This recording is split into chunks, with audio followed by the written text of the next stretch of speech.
Welcome. I'm here today with Vicki Cook, author of the book Raw Desserts and Seasonal Nourishments. So we'll talk a lot about food, especially raw food, body image, seasons, and so on and so forth.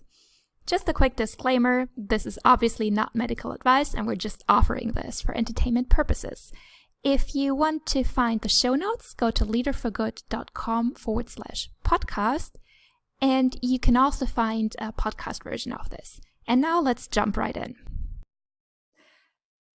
So, Vicki, what's the difference you would most like to make in the world? The difference, I would love to see people, particularly women actually, I work with women, to really connect with their inner landscape and their essence, and really be able to tune into what it is that they would like to do in the world, and then to go out and do that, and to be able to, it's kind of like tuning out all that noise that's around of what you should be doing and what your parents think you should be doing and culture and all that sort of stuff, and really tuning into your own soul's guidance and then moving forward with that. Can you imagine a world where we're all doing that, and we just know that then everyone else is tuning into their highest good and their message? I think we'd be in such a different world. Yeah. As long as there would still be some people willing to do, the work others don't want to do.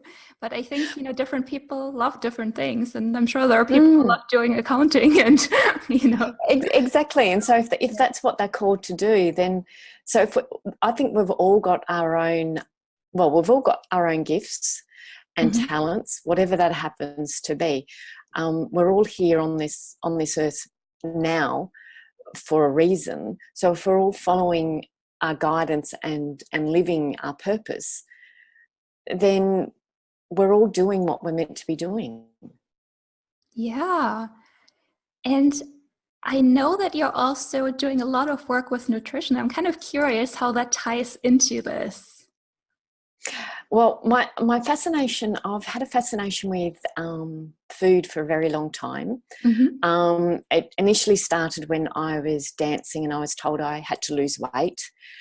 And so took on that whole mentality of I'm fat, I need to lose weight. And just to let you know, I was not fat and did not need to lose weight. Yeah. But as a young girl, your teacher tells you need to lose weight. So you try things to try and lose weight. And so my relationship with food became very strained. And as a result, my relationship with myself became really tormented. Yeah. And through my journey, I realized that it wasn't about weight loss. It was about health and vitality and being able to. So my body is the vehicle that allows my soul to get around and experience life. So if my body is in top brilliant condition, then I'm going to have a much different experience than if it's not.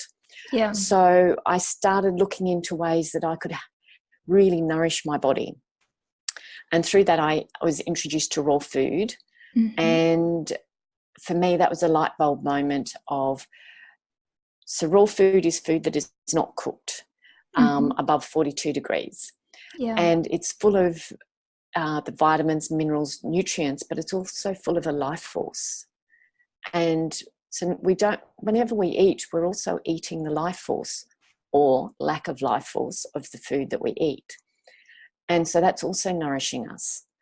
And I found when you eat a lot more raw foods, you have a lot more vitality. But through that journey, I realized that there was things that I would reach for at emotional times. I was like, well, what is it that food is? My body's trying to tell me something through the food. And so, for example, when I was reaching for things like chocolate or sweets, I realized there was a lack of connection in my life, in an area of my life. Sometimes that was a lack of connection to myself. Sometimes that was a lack of connection to the divine or God, universe, whatever you want to call that entity. Salt is trying to fortify yourself against change. Mm-hmm. So if you're reaching for salty things, you're struggling with going with the flow. So everything that you put on your plate, if you really start to take notice that it's turning up on your plate a lot, then there's something for it for you in that. And I started to then look further into the chocolate and salt and all that, the bad foods. But there were times when I was reaching for red capsicums, or you might call them peppers. Mm-hmm. But red capsicums were coming onto my plate every single day. I was starting to eat them like an apple. Mm-hmm. It's like, okay, well, what's the red capsicum all about? And so then looking at the colour of the capsicum, the shape of the capsicum, it's hollow. So I was wanting to create space inside of me. There's lots of seeds in the capsicum. So it's about creating space for the seeds or ideas to be able to then have space to grow. So there's a whole lot of things that you can learn about the food that you're actually reaching for. That's really interesting. I'm definitely more of a person for salty stuff than sweet stuff. So, Mm-hmm. Yep. I mean, I also read somewhere that there's a connection to our very beginnings in terms of salty and sweet, and that sweet stuff is similar to mother's milk, which apparently also tastes sweet. And then salty stuff is what it may have been like in the womb for us, that the environment may have been kind of like salty. I don't remember where I read that, but I thought that was interesting in terms of preferences we can have in terms of food. Yeah, definitely. So, and it also comes back to what was your mother reaching for and what she was going through while she was pregnant with you. Mm-hmm. So was it quite a traumatic pregnancy for whatever reason? Was it a really smooth and easy pregnancy? And then also the birth side of things. So there's a whole lot of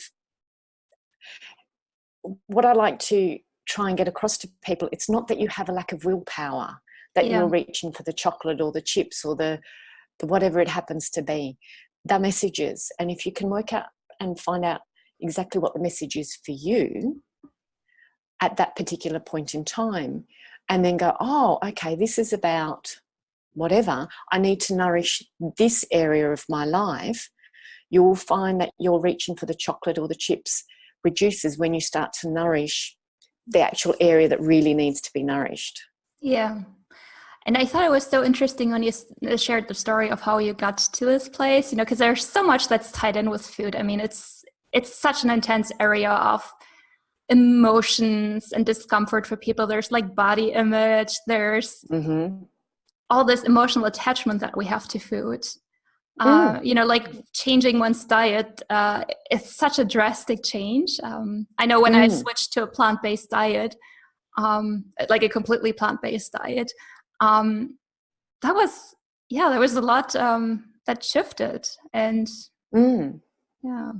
and for me, well, it was just, no, go ahead. It comes also. You've then got to your interaction with your family. Have they become eating plant-based? If not, and then around those traditional dishes at Christmas time or Easter or holidays, if they were meat-filled and you're now eating plant-based and they're still eating meat-filled dishes, what do they serve you? How do you interact with them at these special holidays?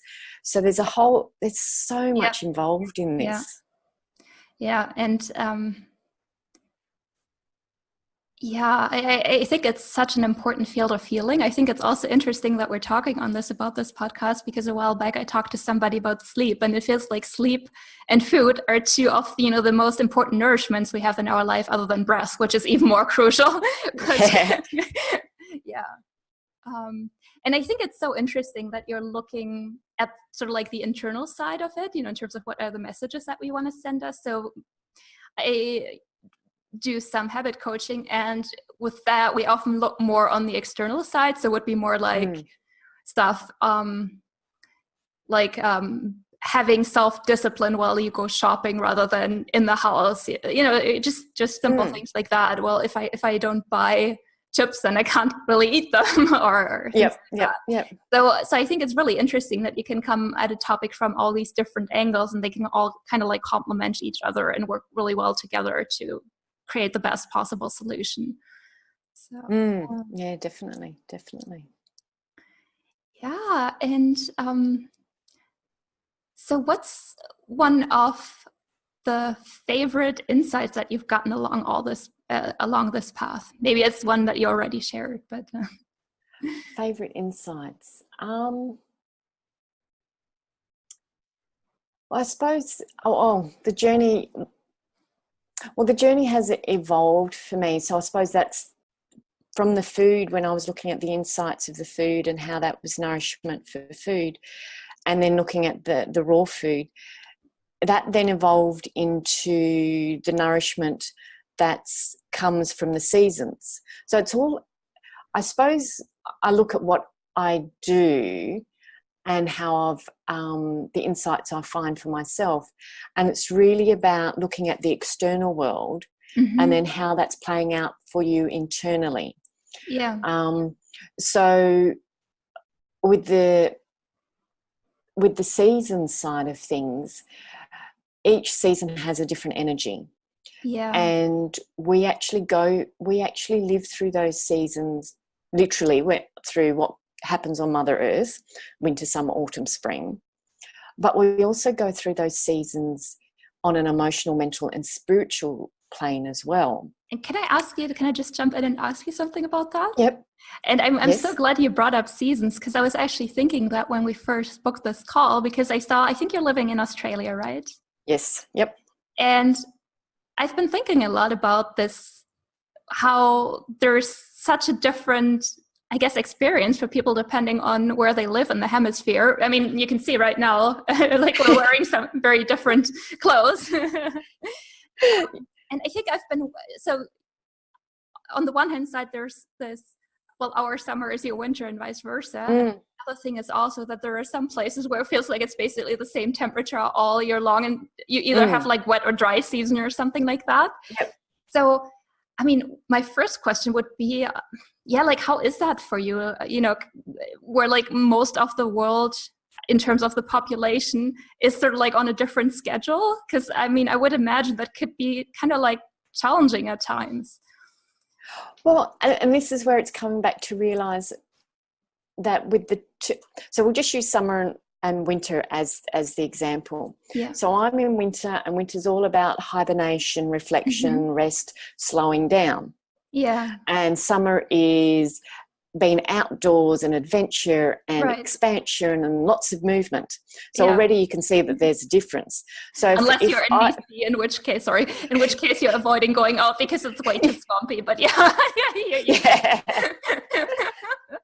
So if you're in a business, so if your business is based in Australia and you're wanting to work with the energy of your season, so in this case slowing down in winter, but you have a lot of client base which is in summer and they're in an expansion and movement, that you can bring in a mindfulness that, okay, I'm wanting to do a bit of nurturing and slowing down, so how can I do that but at the same time honor my clients who are in summer, who are in expansion and movement side of things. So it's bringing in that flow of work. There is no one set way of working with this. It's what's right for you at this point in time. And so that's the seasons that you physically live in. But then you could be in an emotional, say, winter. So say your relationship has broken up and you're grieving that loss, and you're in a winter. Whereas your physical business that you're working on is bringing in lots of clients, and you're in a lot of expansion, and business is in growth. And so you're physically in winter, but your business is in summer. So again, it's learning to dance with the two energies that you're playing with.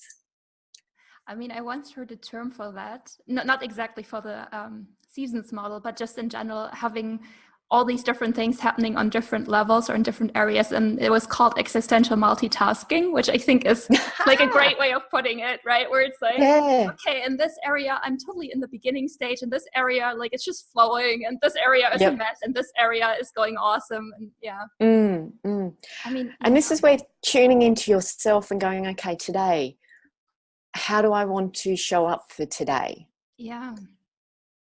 Because I think we're moving out of that,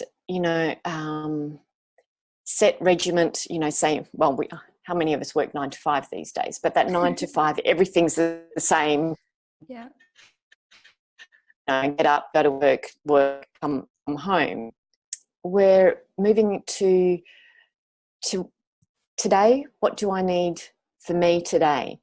Oh, I was going to do all of this, but now I feel like I need to only do the really, really important things because I don't have the energy. Yeah. And as women, we have our own cycles, like our moon cycles. And there are times when we have a lot more energy, or times when we need to slow down. And that's on a monthly cycle. So if we can bring that into our business and our life as well, there won't be I feel that there is less pressure, that less forcing of trying to live in a way that doesn't feel right for us. Yeah.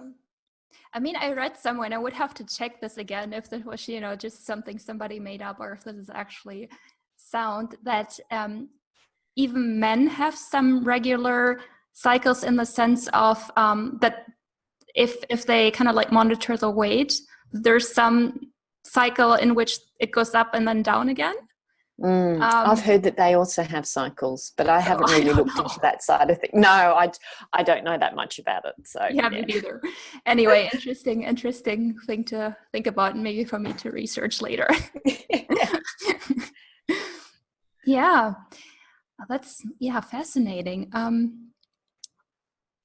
So I mean, I think it's so interesting for us also to kind of like get a bit more of a sense of what it's like to be in a different environment, kind of like this unexamined, I want to say privilege, but sort of like being in the more dominant hemisphere, and then kind of like having all these cultural things that are synced up with your own kind of like calendar, where it's like, well, it's like Beltane, it's kind of like fitting perfectly, but it doesn't fit perfectly if you're on the other side of the globe. Side of the world. Yep, that's right. That's right. Yeah. So I'm wondering, do you feel like there's something that you're like insights that you're getting from it that maybe you otherwise wouldn't have gotten? Because I find like sometimes being in a maybe more challenging or something situation can actually lead to really interesting insights, like sort of like being a foreigner in a different country. In a way it's harder, but in another way you get like lots of insights, or in this sense sort of like being like on the other side of the world when well, I mean, we all grow. It's through that time of challenge that we all grow. Now what that challenge looks like is different, but that's when we're invited to step outside our comfort zones and stretch and go, okay, this is what I'm used to, this is comfortable. But in the challenging times, whatever that looks like, we have to go outside those comfort zones. So that's when we learn more about ourselves and grow and realize, oh, that no longer works for me. It did 5 years ago, but that belief, thought, habit, whatever it happens to be, no longer fits for who I am now. Yeah. So, and then the question is, am I prepared to let that go? Right. Or not, because it's familiar. Because that's the other thing. Reaching for the salty food. Right. Yeah. Yeah, I mean, it's so interesting that you bring up the comfort zone. I mean, it's pretty much in almost every conversation at some point comfort zones comes up, and that's sort of like the one commonality that it really feels, in order to live this full life that you really want, it's so important to just go beyond the comfort. Yeah, definitely. Well, I mean, I've read that, well, the universe, divine, God, is constantly expanding. So if that's constantly expanding and we're part of that, then we also need to expand. And the only way we expand is to go beyond whatever that happens to be. Yeah. And so then, and you can either do it consciously and go, okay, I'm actually going to look at an area of my life and expand that, or you wait until something happens, and so the rug's pulled out from underneath you, and you don't have much. Well, you can fight it if you want, or you can go, okay, I'm not happy with what's happened, but I can look at a way. And what I found really good, one of the insights that I've had from my own life is setting an intention. When something challenging happens that I have not instigated, so the rug's pulled out from underneath me, I've set an intention. What is it that I want to get out of this? Now, it might be more strength. It might be able to continually come from my heart, from a space of love. It might, whatever it may be. And then that becomes your light that helps you go through this darkness of the challenging time. Yeah, I mean, I find sometimes a really good answer is, a question is, if I had created this intentionally, why would I have done that? Or you know, a variation of that.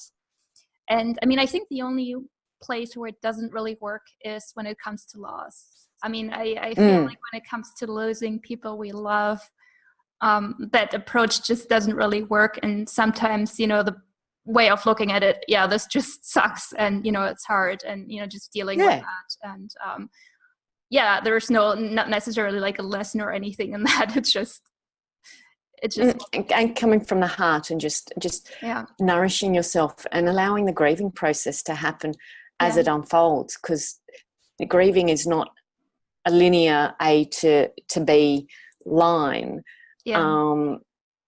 It's a complete mess of the ball, actually, and you can grieve for years and years about a particular loss, and just honouring that that's the process, and that's where you are.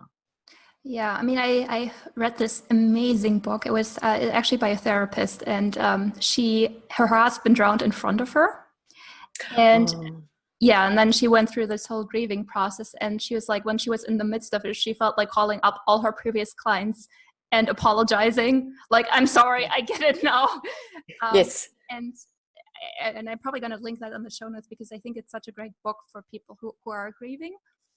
And what, I'm not sure if I learned that from her, if I read that somewhere else. So the different stages of grief, Kubler-Ross. It apparently never was meant to be sort of like this sequential thing. It was more just describing, if you're in this situation, here's what it feels like. So it was never meant like, okay, you're in that stage, now you need to move to the other one, and please be done with grieving in 6 months, because otherwise, you know, it's a problem. Exactly. So what is it you love to do when you're not working on your business? When I'm not working on my business, I still love to dance.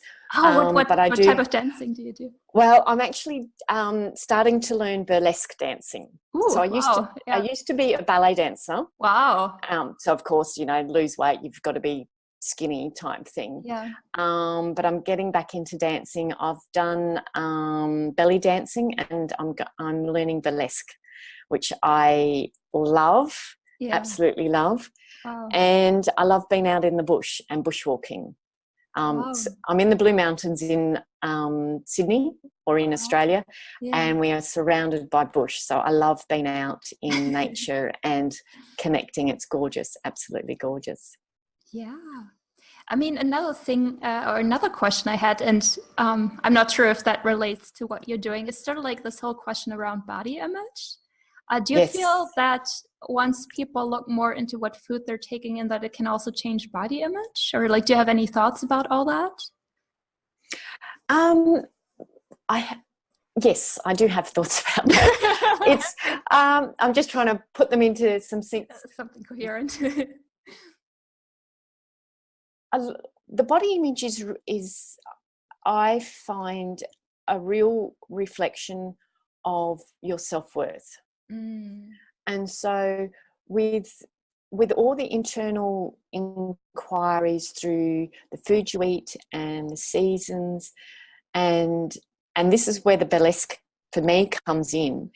It's if you are comfortable in your own skin. Now, whatever your skin shape looks like,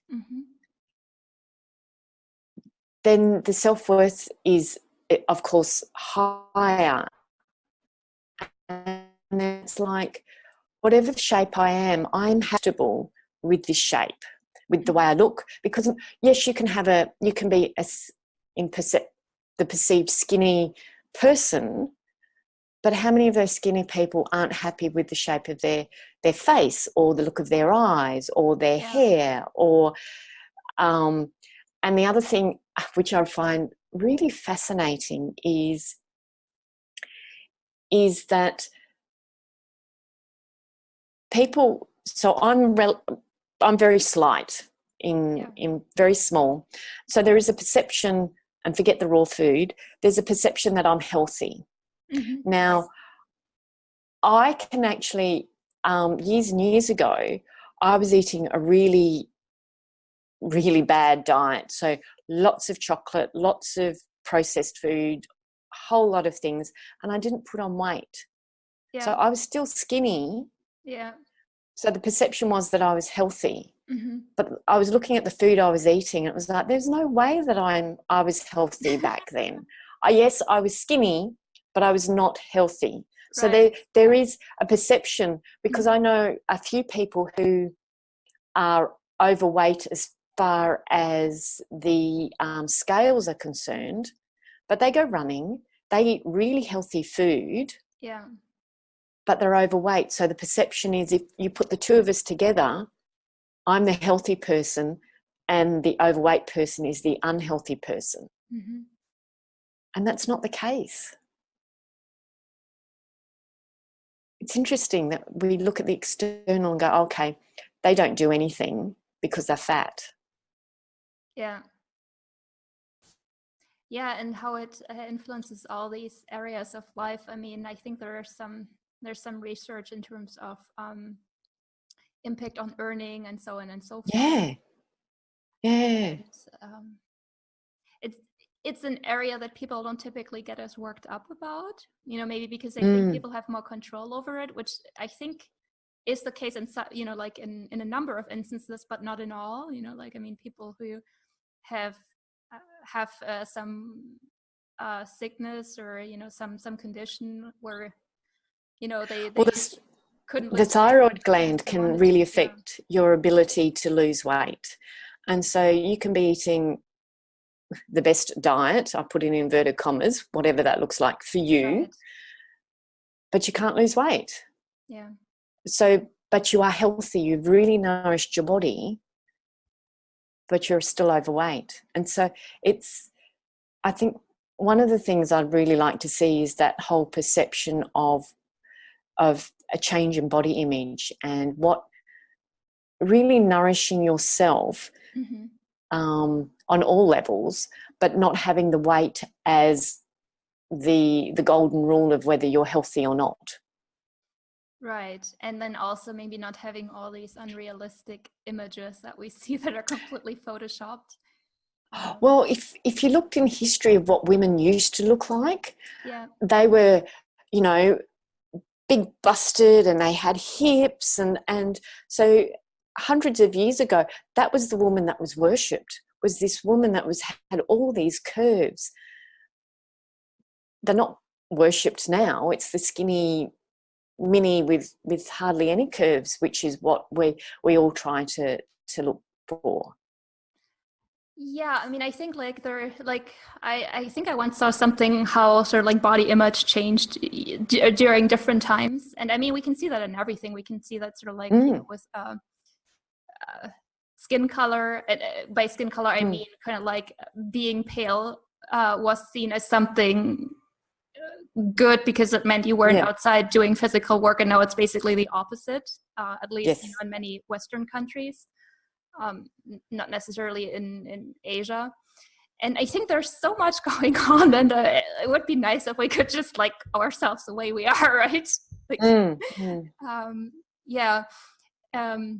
And I also remember this Photoshop experiment where they had one woman and then they sent her to people in different countries and told her, well, Photoshop her to fit the ideals of your culture. It was so interesting to see all these different... I saw that because it was on Facebook or something, wasn't it? I saw Probably, something along that line. Yeah. Yeah, and it was really interesting to see this one woman completely photoshopped so differently in the different cultures. Yeah. But I mean, I think it's such a vulnerable topic too. I mean, I think it can bring up so much stuff, all this that we're talking about, because sort of like brings up attractiveness. And I think there's like an unhealthy emphasis in culture on women's attractiveness. I mean, I think there's an unhealthy emphasis on men's, like success potential, or whatever we want to call it, in culture. And yeah, I mean, it's just, I think there's a lot of pain there that doesn't really get acknowledged about all of this. I think it's really important to have those conversations and hopefully come to something that's sort of like more humane and sort of like more respect and dignity and so on and so forth. Yeah, so, definitely. Yeah. Big conversations. Big conversations. Yeah. So does stuff like that sometimes come up when you work with clients? Like all these deeper topics? So self-worth and self-image do come up with clients. Yeah. And a lot of that goes back to the childhood. Right. And because between the ages of 0 and 7, your primary caregivers are modelling to you how life is done. Yeah. And they're also imprinting, I suppose is the word. So you're taking on whatever it is that they tell you. So if they're telling you, oh, your hair's too curly, we need to straighten it, well, then you're going to take that on. If you see your mother constantly getting on the scales and going, oh, I need to lose weight, and whether she's a large lady or not a large lady, it doesn't matter, but you're seeing her do that, then you're taking on the belief around weight and needing to lose weight to look gorgeous. So there's a whole lot of things that we take on as children that then run us as we get older, and we don't even realise that these, I call them traumas. Now, whether they're, I suppose, big traumas or not, they still run our beliefs and our thoughts when we go into adulthood, and we're not aware that that's what's happening for us. Yeah. I kind of like the term micro trauma. I think I read that somewhere, and it's sort of like the stuff, it's not like, oh, you were in a war or, you were assaulted or something like that, but just sort of like the, the stuff that you kind of like still remember all those, maybe even decades later. And I think it's really helpful to heal that, to kind of like get back whatever people lost there. So, yes, definitely. Because it affects the way our energy, chi or prana, moves around our body. So if you imagine a nice smooth surface, so there's no micro traumas in a nice smooth surface, the energy just moves nicely. But put in little bumps, so even rice size traumas, and so there's little bumps along the way, and that then affects how the energy moves, which means you're not in optimal, your energy is not moving optimally compared to if it could. And so the way you respond to life is going to be completely different. Right, yeah. Is there anything like what's coming up for you? What are you excited about next? What am I excited about next? Projects. Projects. Oh, there's a few. Well, I suppose at the moment what I'm really excited about is I've released a book. Ooh, so that would be I only released that 6 weeks ago, actually. Wow, so that's exciting. What is it Thank about? you. It's called Bliss, Raw Desserts and Seasonal Nourishment. So what we would, it has raw desserts in it, but it also takes the reader on a journey through the seasons and the metaphor of the seasons. So there's 3 desserts per season, and there's actually 8 seasons. So I talk about the wheel of life. So there's the 4 seasons: summer, autumn, winter, spring. But there's also the transitional seasons of Ilmok, Beltane, Lammas and Samhain. And each of those seasons has a different energy. Yeah. So there's poetry, there's reflections and invitations for the reader to consider that particular aspect of the season in their own life. And so it's a journey book as well as a recipe book, but it's a journey book. And raw food desserts, yes. And the desserts are all about connection, about connecting with yourself and about the sweetness of life. We all want a sweet, blissful life. So I've just released that, and it's really, really excited about that and getting some wonderful feedback from people who've purchased the book already. So that's exciting.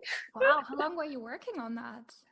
I imagine that's quite it was a 4.5-year journey. Wow. Yeah. And there's a lot of personal, my own journey within the seasons are in there, because the poetry is my own poetry as well. Yeah. So it's a personal journey as well as a journey that the reader can go on. So yeah. Nice. And we can put that in the show notes. So. Yep. Excellent. And then the next thing that I'm in the process of putting together is again, journey, because I really just like the idea of taking people on a journey from where they are to then evolving into and expanding into their next level of potential. And so this is around the 8 archetypes of manifesting, and taking them through the 8 archetypes. Or again, like the seasons all have a different energy, and they have a light and dark and shadow aspect. So if we're coming from the shadow aspect, so like the creative nurturer is one of the archetypes, and if we're living in the creative nurturer shadow, then we might be overgiving to everybody and not having the boundary for ourselves and giving back to ourselves. We might have challenges with our mother or mother figures. We might have challenges with our daughter or daughter figures. We might be swinging from being a martyr to victim energy. Whereas if you're living in the lighter aspect, there's that universal love. That we are able to nurture ourselves. And so that could be creating boundaries and saying, no, at the moment, that is not good for me. I need, for me, whatever that happens to be. So I'm putting together an 8-week program to be able to take people through those 8 archetypes, and being able to then come from the light aspect of each of those archetypes. Yeah, I think it's so interesting that you mentioned, like, you know, the light aspect and then the shadow aspect, because I think everything, if taken to its extreme, can have a shadow. Yes. Like, yes. you know, being, I don't know, like having great discernment, if it's overdone at some point, it can be like super hard judgy, but without it basically like being too lax and kind of, you know, not having any discretion or something like that. So I love that you're kind of looking at how does it express at its optimal, and, you know, what would it look like if it's kind of involved. And then you can learn where you are. So which archetype is showing up for me at the moment, and am I in the shadow or am I in the light? Right. And if you're in the shadow, well, what that gives you an idea of what you need to look at to be able to then step into the light aspect of the archetype. Wow, cool. So where can people find out more about you? Again, we so can show notes. My website is www.vickycook, Vicki, cook, COOK.com.au, And yes, my surname is Cook. And yes, I don't cook. I do raw food. The universe has a sense of humor. Yeah. And Cook is my actual birth name. So it's not that I've taken on that. Yeah. So I find that really funny. Interesting. Yeah. So that's my website, and then I've got a Facebook page, Vicki Cook, as well, so people can follow me there as well. Awesome. Well, thank you so much for talking to me. We're Thank you, Beth. very different times of the day, as you can see, and not even on the same day. No, I'm about to really start my day. Right, I'm living in the past. So yeah, thank you so much for being on here, Vicki. This was awesome. Yeah, and thank you everybody for watching, and I'll see you in the next episode. Thank you. Bye. Did you enjoy this video? If so, let's stay in contact. Please subscribe to my YouTube channel. You can also sign up for my email list at leaderforgood.com, and you'll not only receive a free Leader for Good meditation, but I'll also keep you in the loop about what I'm cooking up these days. I look forward to seeing you on the other side.